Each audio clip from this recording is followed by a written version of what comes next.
Hello, എല്ലാവർക്കും A wave സ്റ്റോറീസിൻ്റെ പുതിയൊരു സ്റ്റോറിയിലേക്ക് സ്വാഗതം. ഇന്ന് നമുക്ക് ഈ പർപ്പിൾ സുന്ദരിയെ കുറിച്ചൊന്ന് സംസാരിച്ചാലോ. ഈ ചെടി നമ്മൾ ഒട്ടുമിക്ക ആളുകളും കണ്ടിട്ടുള്ള ചെടിയാണ്. പക്ഷേ ഇതിൻ്റെ പൂവ് കാണണമെങ്കിൽ നമ്മളൊരു 9 മണിയുടെ മുന്നെങ്കിലും പോയി നോക്കേണ്ടി വരും. ടിപ്പിക്കൽ ഒരു മോർണിംഗ് ഗ്ലോറി പ്ലാന്റ് തന്നെയാണ്. നമ്മൾ കള വിഭാഗത്തിൽ പരിഗണിക്കുന്ന ഈ ചെടിയുടെ പേര് നമുക്ക് എല്ലാവർക്കും അറിയാം, നിലംപരണ്ട. ഒരു ചെറിയ സമയം കൊണ്ട് തന്നെ ഒരു വലിയൊരു ഏരിയയിൽ ഒരു പരവതാനി തീർക്കാൻ പറ്റിയ ഒരു കള തന്നെയാണ് ഇത്. അതുകൊണ്ട് തന്നെ നമ്മൾ സാധാരണ നമ്മളെ ക്ലീനിങ് പരിപാടിയുടെ സമയത്ത് ഇതിനെ നമ്മൾ പിടിച്ച് പറിച്ച് ദൂരെ കളയാറാണ് പതിവ്.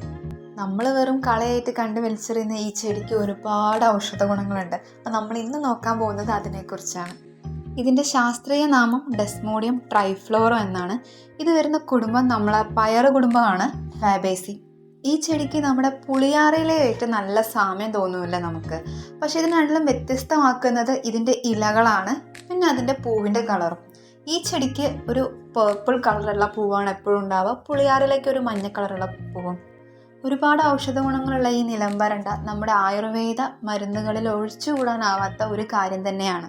ആയുർവേദ മരുന്നുകളിൽ അതിൻ്റെതായ ഒരു പഥ്യവും കണക്കും കാര്യങ്ങളും ഒക്കെ ഉണ്ടാവും, ഇങ്ങനെ ഉപയോഗിക്കണം എന്നൊക്കെ ഉള്ളത്. പക്ഷെ നമ്മളെപ്പോലുള്ള കോമൺ ആയിട്ടുള്ള ആളുകൾക്കൊന്നും അറിയില്ല അതെങ്ങനെ കറക്റ്റായിട്ട് ഉപയോഗിക്കണം. പ്രധാനമായിട്ടും ഈ നിലംപരണ്ട ഉപയോഗിക്കുന്നു എന്ന് പറയുന്നത് കരൾ സംബന്ധമായിട്ടുള്ള രോഗങ്ങൾക്കാണ്, ലിവർ സിറോസിസ് ഒക്കെ പോലെയുള്ള രോഗങ്ങൾക്ക്.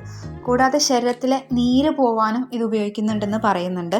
കൈകാലുകൾ തൊലിപ്പുറത്തൊക്കെ ഉണ്ടാവുന്ന ചുളിവുകൾ മാറാനൊക്കെ ഇത് ഉപയോഗിക്കുന്നുണ്ടെന്ന് പറയുന്നുണ്ട്.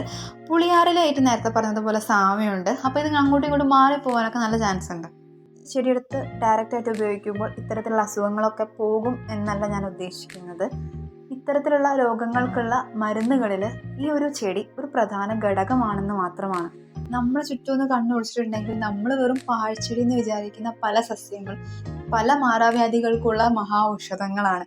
നമ്മുടെ അശ്രദ്ധ കൊണ്ട് അല്ലെങ്കിൽ അറിവില്ലായ്മ കൊണ്ട് ഇത്തരത്തിലുള്ള കുഞ്ഞു സസ്യങ്ങളൊക്കെ നമ്മുടെ ചുറ്റുപാട് നിന്ന് മെല്ലെ മെല്ലെ അപ്രത്യക്ഷമായിക്കൊണ്ടിരിക്കുകയാണ്. അപ്പം നമ്മുടെ ഒരു കടമയാണ് ഇത്തരത്തിലുള്ള കുഞ്ഞൻ ചെടികളൊക്കെ സംരക്ഷിക്കേണ്ടതെന്ന് പറയുന്നത്. ഒരു കളസസ്യമായതുകൊണ്ട് തന്നെ സാധാരണ നമ്മൾ ഇതിനെ പിടിച്ചു പറിച്ച് കളയാറാണ് പതിവ്. ഇതുപോലുള്ള കൂടുതൽ ചെടി വിശേഷങ്ങൾക്കാണ് തീർച്ചയായിട്ടും ലൈക്ക്